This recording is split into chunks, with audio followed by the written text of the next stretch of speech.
Halo, assalamualaikum warahmatullahi wabarakatuh, teman-teman. Eh, Kenalin aku Bagas. Di sini aku mau coba jelasin topik skripsiku yang mungkin bisa jadi inspirasi atau bisa jadi apa ya? Ya sedikit ilmu lah semuanya. Oke, jadi aku Bagas, aku lulusan dari Fakultas Geografi UGM. Di skripsiku kemarin aku lebih mengangkat topik eh, geografi kependudukan, tapi berfokus pada migrasi. Migrasinya ini adalah migrasi terpaksa. Jadi dalam skripsiku ini aku mengangkat topik tentang pengungsi. Oke, jadi sebenarnya ini topiknya geografinya ke geografi politik ya, karena ini lebih bermain kepada bagaimana dinamika manusia dalam sebuah ruang dunia. Ya ruangnya itu dunia yang dipengaruhi oleh berbagai konflik dan sebagainya. Ini adalah judul dari skripsiku, Kajian Pola Spasial Temporal dan Karakteristik Pengungsi Internasional di Indonesia. Jadi sebenarnya ini kajian pola spasial temporal ini berbeda dengan kajian spasial temporal dalam geografi fisik ya, karena biasanya mereka pakai hitung-hitung. Tapi di sini ya, aku maksudnya adalah lebih kepada deskripsi bagaimana pola spasial dan temporalnya dalam segi waktu gitu ya. Nah itu karena itu pada geografi juga spatiality and temporality. Nah ini pembimbingku adalah Pak Agus Jokowi. Beliau ketua PSKK UGM dan dosen penguji saya adalah Bapak Sukam, salah satu ahli di PSKK UGM juga. Mereka mereka berdua adalah ahli dalam bidang geografi manusia. Kemudian ini ada satu quote dari pengungsi Syria. I envy the mountains and the tree and rocks because they will be able to breathe. That is and I don't. Ini sebuah pernyataan yang cukup menggugah hati ya. Karena emang konflik yang terjadi di Syria atau di Suriah itu memang cukup berat dan banyak dari mereka bahkan bisa bertahan hidup lagi gitu loh di sana. Akhirnya mereka menjadi pengungsi. Oke, so apa yang melatar belakangi skripsi saya? Pertama adalah fakta adanya krisis kemanusiaan. Jadi pengungsi ini sebenarnya topik yang jarang kita dengar di Indonesia. Karena kita mungkin nggak terlalu dihadapkan dengan persoalan yang serius gitu ya. Mungkin bagi beberapa orang berpikir demikian. Tapi sebenarnya serius loh bro. Jadi jumlah pengungsi di dunia ini, migran terpaksa dulu deh. Secara keseluruhan migran terpaksa itu ada 70 juta. Di mana migran terpaksa ini dibagi menjadi 3,5 jutanya adalah pencari suaka, 25,9 jutanya adalah pengungsi, 25,9 jutanya adalah internal. Dan sisanya adalah migran terpaksa lainnya. Ada perbudakan, smuggling, dan lain sebagainya. Nah, dari jumlah pengungsi ini, sebagian besar ada di 3 negara ini aja nih. Ada di Syria, Afghanistan, dan Sudan Selatan. Nah, tadi secara dunia. Lalu secara lokal atau nasional kita, apa sih masalahnya dari pengungsi itu? Jadi sebenarnya Indonesia itu sudah eksis sebagai negara yang berhadapan dengan pengungsi. Jadi sejak 1975 Indonesia sudah menerima pengungsi. Pada saat itu ada kasus manusia perahu gitu ya. Nah, pada tahun 2018 kemarin Indonesia menjadi rumah sementara bagi 10.000. Iya, rumah sementara karena kita tidak menandatangani konvensi dan tidak menjadi negara penerima. Nah, Indonesia itu punya posisi yang luar biasa gitu ya, karena kita jadi negara jembatan antara Asia dan Australia. Negara Asia itu negara yang pengirim, negara Australia itu negara penerima. Jadi seringkali kita jadi tempat transit gitu loh. Jadi kadang orang yang pengungsi yang mau ke Australia, mereka masuk ke Indonesia dulu untuk ya transit sebentar. Tapi sayangnya sebagian mereka jadi terjebak karena Australia kebijakannya menutup. Jadi oke, jadi dari itu tadi, oh iya ini ada satu lagi yang ketinggalan. Jadi kenapa jadi topik itu penting? Karena di Indonesia itu kebijakan tentang pengungsi itu nggak dinamis gitu, nggak pernah ada perkembangan. Dari dulu cuma sebagai negara transit aja. Kita nggak pernah mengambil langkah yang signifikan yang bisa menangani pengungsi. Dan kita juga jarang sekali ditemukan adanya kajian-kajian tentang pengungsi di Indonesia. Padahal kajian-kajian semacam spatiality dan temporality itu penting. Pertama, dia bisa menjadi analisis ancaman-ancaman apa yang bisa terjadi karena masuknya pengungsi. Dan dalam beberapa kasus di negara-negara Timur Tengah, seringkali masuknya pengungsi ke negara itu juga diikuti oleh masuknya yang namanya teroris dan sebagainya. Jadi, karena pengungsi-pengungsi yang berasal dari negara-negara yang konflik karena terorisme, itu biasanya mudah ditunggangi oleh paham-paham yang baik. Selain itu, biasanya juga pengungsi yang berasal dari negara yang punya adat atau kebiasaan atau macam suku yang berbeda dengan negara penerima, itu juga bisa menimbulkan konflik. Misalnya nih, Sunni Syiah, biasanya pengungsi dari Syiah gitu kan, masuk ke negara yang Sunni, mereka biasanya ada konflik karena mereka ya konflik agama gitu lah dan lain sebagainya. Belum lagi kalau dia berasal dari misalnya dari negara komunis masuk ke negara yang kayak kita gitu kan. Itu makanya penting buat dianalisis bagaimana sih selama ini pengungsi yang masuk ke Indonesia itu karakteristiknya bagaimana. Mereka dari mana aja, terus kecenderungannya bagaimana. Itu tujuannya yang pertama tahu dinamika dan distribusi negara asal, terus tahu karakteristik. Nah, di sini aku bagi jadi 3, pertama tinjauan di global dan Asia Tenggara, kemudian dinamika pengungsi di Indonesia, dan karakteristik pengungsi. Oke, jadi metode penelitiannya sangat sederhana teman-teman. Penelitianku ini penelitian kualitatif karena lebih kepada deskripsional sama sedikit explanation gitu. Kemudian jenis data yang aku gunakan adalah sekunder dari UNHCR, UCDP, dan buku, dan jurnal, dan sebagainya. UNHCR ini untuk data pengungsi, kemudian UCDP itu data konflik. Nah, ini dari Uppsala University, Uppsala Conflict Data Project dan buku. Kemudian pengumpulan data yang aku lakukan dengan proses kritik, interpretasi, dan historiografi. Ini untuk menuliskan sejarahnya gitu, historiografi. Kemudian nulis datanya interdisiplin, ya karena saya pakai berbagai pendekatan, geografi, hukum, demografi, dan juga sejarah. Ada hubungan internasional dikit. Oke, pertama tinjauan pengungsi internasional dalam konteks global dan Asia Tenggara. Jadi untuk masuk ke Indonesia kita perlu lihat dulu nih bagaimana struktur di tingkat global dan Asia Tenggara dulu. Bagaimana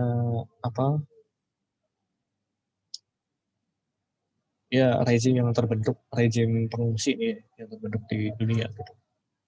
Oke, ini adalah gambaran secara statistiknya menurut benua asal dan benua tujuan. Jadi yang paling banyak itu Afrika dan Asia gitu ya. Asalnya pengungsi, tapi tujuannya juga Asia dan Afrika. Artinya adalah bahwa dinamika pengungsi di dunia ini lebih banyak bersifat internal dalam sebuah region. Jadi orang-orang pengungsi dari Afrika, mereka pergi ke Afrika. Asia, mereka ke Asia. Ada beberapa yang lintas Afrika ke Eropa. Nah, yang lintas ini kebanyakan adalah menuju ke Eropa dan Amerika. Kenapa? Karena dua negara ini punya jaminan hidup ke depannya lebih layak gitu. Ya, mereka negara maju kan. Selain itu banyak juga negara penerima yang berasal dari wilayah ini. Tapi motivasi utamanya ya ekonomi tadi. Ya, betul. Jadi meskipun mereka tergolong migrasi terpaksa gitu ya. Jadi faktor utamanya mereka adalah pertimbangan keamanan, tapi juga faktor realistisnya mereka ke depan ya ekonomi pasti ada. Karena mereka nggak mungkin lari cari keamanan hanya untuk sementara, sedangkan ke depannya mereka nggak ada prospek hidup. Ya ini ada beberapa. Nih sebelum Perang Dunia Kedua, jadi pengungsi itu kebanyakan di Eropa. Kenapa? Karena pada saat itu adalah pengungsi Perang Dunia Pertama. Kemudian di United States juga banyak. Itu dulu ada kasus kelaparan dan lain sebagainya. Jadi di Eropa itu dulu permasalahannya adalah Perang Dunia Pertama itu kejahatan kepada orang-orang Yahudi, gitu ya. Jadi orang-orang Yahudi itu banyak dibasmi, makanya mereka berlarian dari negara pecahan Rusia gitu kan, juga negara-negara lain di Eropa. Ya ini juga ada gejala bukan gejala sih, proses Zionisme gitu kan, yang di sini pengungsi-pengungsi Yahudi, Jewish refugee, mereka juga banyak lari ke daerah ini, Palestina, pecahan negara wilayah di situ.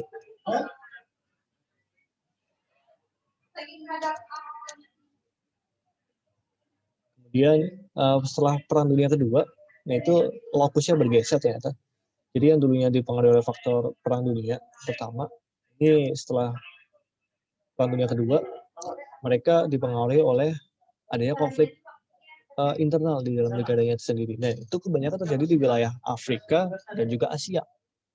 Jadi di Afrika ini negara-negara, karena negara-negara berkembang dan negara-negara yang fragile gitu ya, mereka rawan terjadi konflik politik, ekonomi dan sebagainya. Begitu juga negara-negara di Asia Selatan terutama, India, di Myanmar, Asia Selatan, Asia Tenggara ya, Myanmar, Thailand, Vietnam dan sebagainya.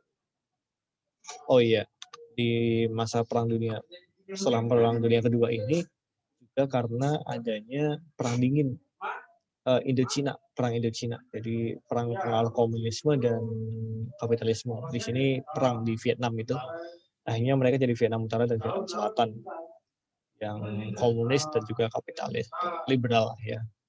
Tapi akhirnya dimenangkan oleh komunis. Makanya di sini banyak pengungsi setelah Perang Dunia Kedua ini. Kemudian di Asia Tenggara gimana sih dinamikanya? Jadi dinamikanya seperti ini kurang lebih. Jadi Indonesia itu ternyata sebagai bridging country. Jadi semacam tempat ya mampir gitulah ya sebelum menuju ke Australia.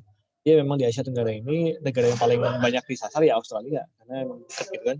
Jadi dalam proses pengambilan keputusan pengungsi itu ada juga faktor yang namanya faktor kedekatan lokasi ya, sama kayak migrasi ekonomi lah ya.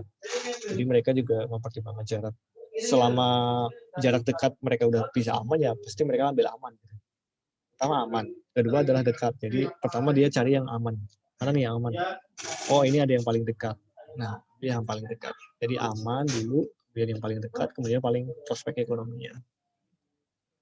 Kalau paling dekat ya pasti Indonesia, tapi nggak ada prospek ekonomi karena kita bukan negara penerima gitu kan. Nggak ada prospek masa depan. Jadi mereka menuju ke Australia. Nah mereka menuju ke Indonesia sendiri buat apa sih? Itu karena ya nanti akan aku jelasin. Nah di sini Thailand ternyata lebih banyak jadi negara transit. Tapi karena mereka karena dia ada di negara satu daratan dengan negara yang berkonflik. Jadi mereka lebih mudah masuk ke Thailand gitu. Beda dengan Indonesia yang dia harus lewat laut dulu. Jadi bariernya tuh lebih gede. Daratan kan enak tuh, tinggal nyebrang aja gitu. Nah sementara negara-negara kepulauan nih kayak Indonesia dan Filipina itu negara yang punya diversitas paling banyak ternyata dari berbagai negara. Jadi nggak cuma Asia doang ternyata. Karena ya dia bisa mudah dijangkau dari mana aja. Pengamanannya bisa dibilang lemah lah ya. Bisa dijangkau dari laut mana aja gitu. Makanya dia lebih diverse. Nah ini secara statistiknya kayak gini. Asia Tenggara. Banyak dari Myanmar. Iya lah Myanmar. Baru ada konflik sekarang. Konflik etnis ya. Kemudian dinamika pengungsi di Indonesia. Ini menurut periode pemerintahannya kayak gini ya. Jadi di Orde Baru itu ada lonjakan yang cukup tinggi di tahun 1979. Ini ada pada masa boat people crisis, krisis manusia perahu dari Vietnam. Jadi pada saat perang dingin di Indochina, pengaruh komunis dan liberal kapitalis di Amerika. Di sini mereka pada lari nih ke Indonesia. Ini juga sejarah adanya Pulau Galang sebagai kamp pengungsi. Ada bukunya Wajah Humanisme Pulau Galang gitu. Pada saat transisi. Jadi di sini masa Orde Baru ini juga jadi caranya si Soeharto buat nyari perhatian dunia gitu ya. bahwa Indonesia tuh memperhatikan pengungsi gitu. Jadi lewat Pulau Galang itu. Ini di sini banyak nih yang masuk.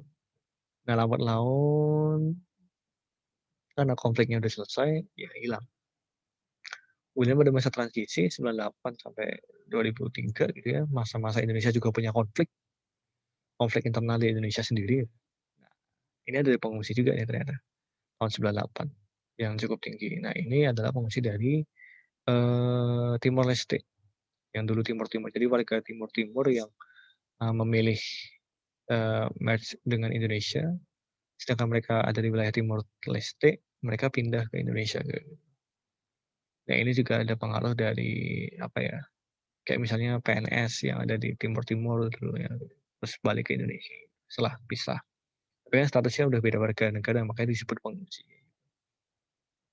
Pada masa ada juga tahun 2002 ini lonjakan lagi, itu adalah pengungsi dari Timur Tengah gitu.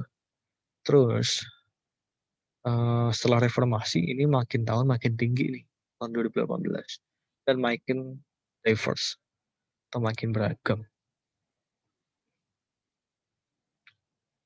Nah, intinya kalau dari ini ya, kalau yang dari grafik merah biru nih ya, yang merah itu adalah pengungsi masuk, yang biru itu pengungsi keluar. Dia pengungsi masuk itu lebih banyak daripada jumlah. Jadi Indonesia itu juga punya pengungsi. Itu jadi topik lain sih nanti. Dan lebih fluktuatif ternyata yang masuk itu. Karena dipengaruhi oleh konflik yang terjadi di dunia dan di sekitar Indonesia. Itu yang disebut geopolitik. Jadi apa yang terjadi di negara di sekitarnya itu mempengaruhi apa yang terjadi di negara tersebut. Kayak gitu. Nah, distribusi aliran pengungsi menurut periode pemerintahan kalian bisa lihat di sini, scan di sini atau ambil alamatnya, atau mau aku tunjukin juga boleh sih. Ntar aja lah ya. Ini petanya tahun Orde Baru 97. Nah, kenapa aku pisahin jadi pemerintahan kayak gini? Karena pola pemerintahan itu mempengaruhi bagaimana merespon pengungsi dan bagaimana pengungsi itu tertarik untuk masuk. Di tahun Orde Baru ini, tahun baru-barunya Indonesia settle gitu sebagai negara gitu. Kita mulai masuk dalam politik internasional gitu kan. Makanya kita coba mengambil peran dalam permasalahan internasional, salah satunya pengungsi gitu kan. Nah, mulai dari sini juga karena kita membuka pintu untuk orang-orang dari Vietnam gitu kan. Makanya terjadi arus yang gede banget, arus pengungsi ke Indonesia. Maka ada UNHCR di Indonesia ini untuk pertama di Pulau Galang, habis itu pindah di sebagai pusatnya. Nah, terus masa transisi ini juga semakin banyak negara yang masuk, asal negara pengungsi. Nah, sebagian besar dari Timor Leste karena yang aku ceritain tadi. Gitu. Jadi di Timur Tengah ini karena banyak konflik, mereka juga ternyata larinya ke Indonesia juga ada. Walaupun sebagian besar ke Eropa ya, tapi mereka ke Indonesia juga ada. Kenapa ada yang ke Indonesia? Karena mencari peluang yang lebih gede. Karena di Eropa kan udah banyak tuh yang lari ke sana. Artinya peluang dia buat diterima tuh dikit gitu. Tapi dia lari ke Indonesia untuk harapannya bisa masuk ke Australia. Ada beberapa krisis yang latar belakangi. Krisis moneter di Indonesia atau reformasi. Ini juga mengakibatkan adanya kebimbangan juga dalam mengurus pengungsi karena kita juga punya masalah internal ya gitu. Terus ada intervensi Indonesia di Timur Timur itu yang menyebabkan tadi aliran pengungsi dari Timur gitu kan. Kemudian ya referendum, kemudian intervensi Iran pasca 9/11.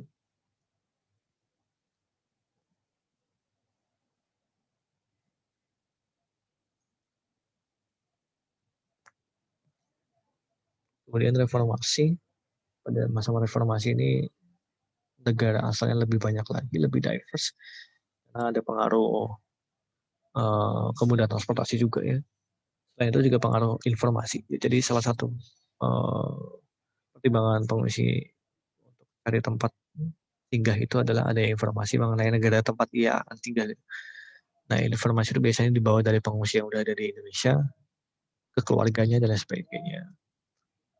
Tuh, Indonesia sih dikenalnya bisa mempermudah masuk ke Australia gitu sih. Jadi makanya banyak yang masuk kayak gitu. Nah kalau dilihat di sini negara-negara asal pengungsinya itu kebanyakan negara-negara yang berkembang atau bukan maju. Dan jumlahnya yang paling banyak itu dari negara-negara Arab dan juga Asia Selatan dan Asia Barat. Karena di sini adalah pusat konflik. MENA ini Middle East and North Africa.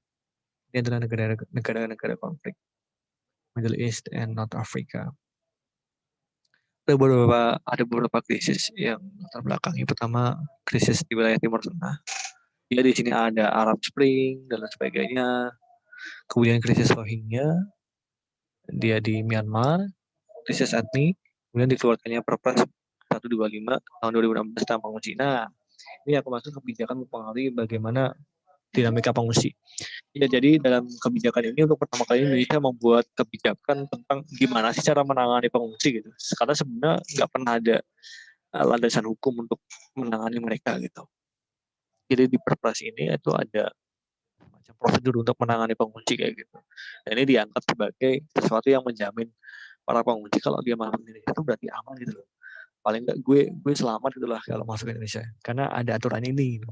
Jadi di sini tuh ada yang namanya prosedur penyelamatan pengungsi yang terjebak di laut dan lain sebagainya. Intinya adalah basis Indonesia di sini adalah menerima dengan alasan humanisme, tapi tidak menerima untuk selamanya.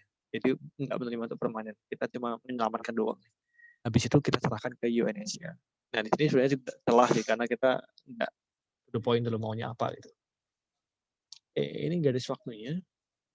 Pertama krisis Vietnam spot itu, kemudian krisis Kamboja, krisis Timor Leste, krisis Rohingya, Andaman Sea Crisis, dan krisis Timur Tengah. Jadi kalau dibagi dalam timeline gitu kan, yang awal-awal itu krisis Vietnam ini perang Indochina, kemudian krisis Kamboja itu juga Indochina lagi karena rezim Kamboja dan itunya lah.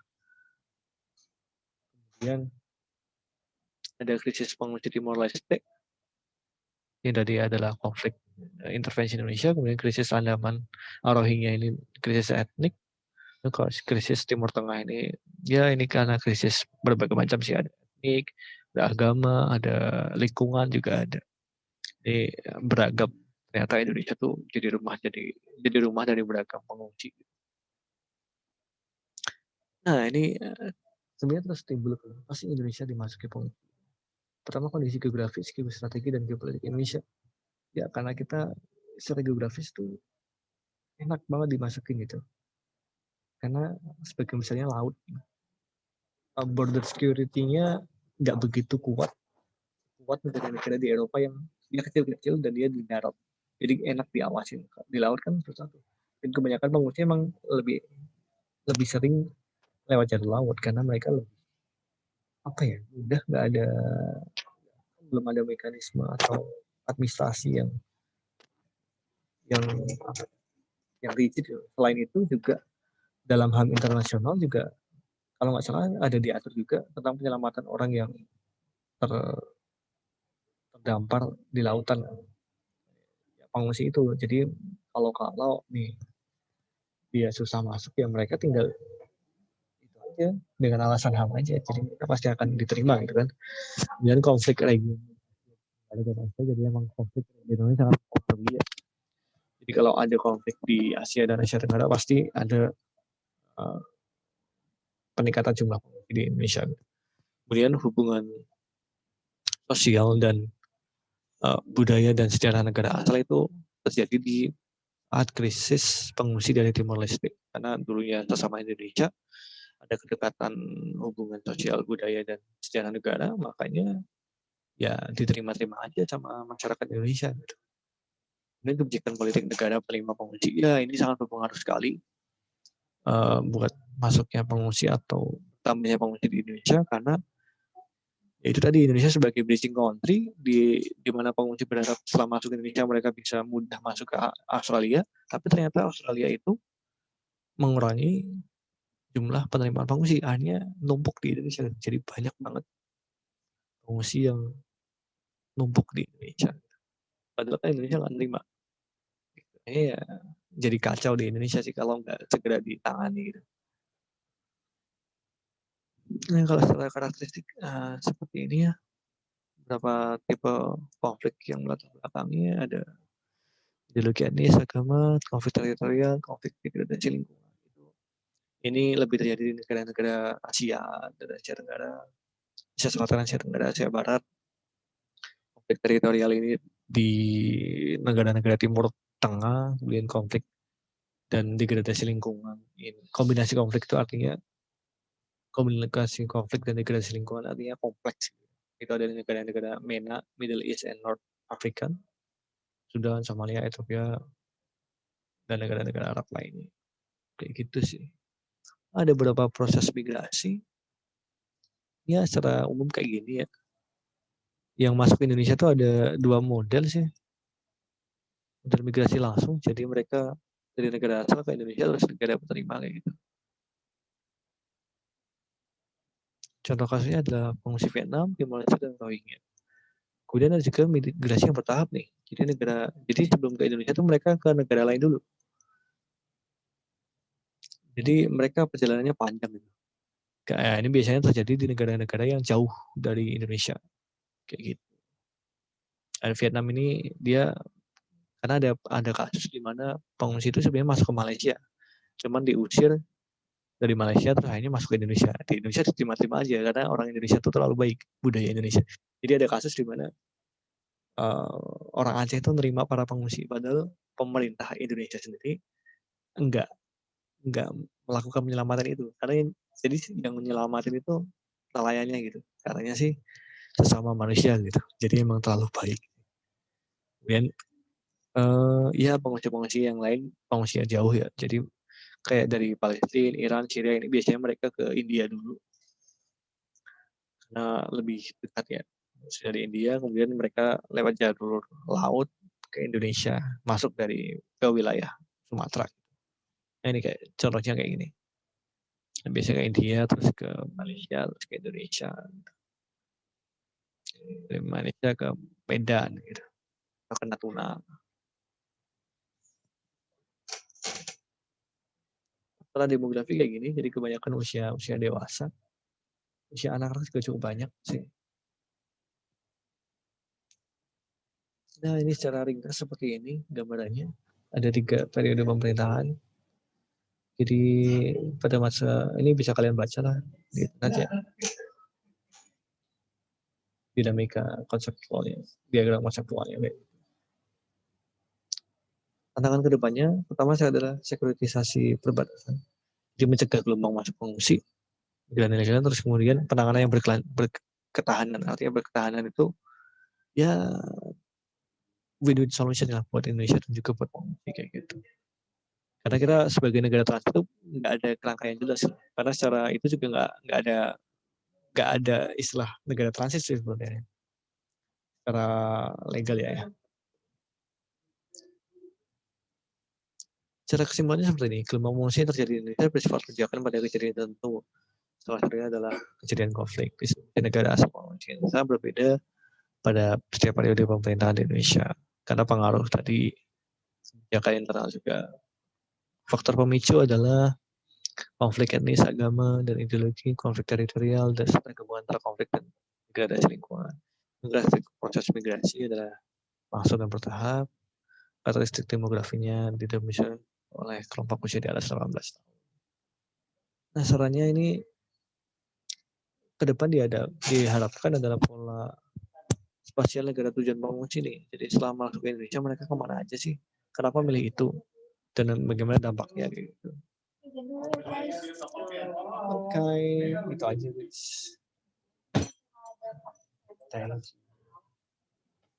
Dan mau baca bisa baca di database-nya UGM untuk data baca skripsinya. Gitu. Kalau mau baca di situ ya. Atau kalau mau PPT-nya juga bisa klik di link YouTube di bawah.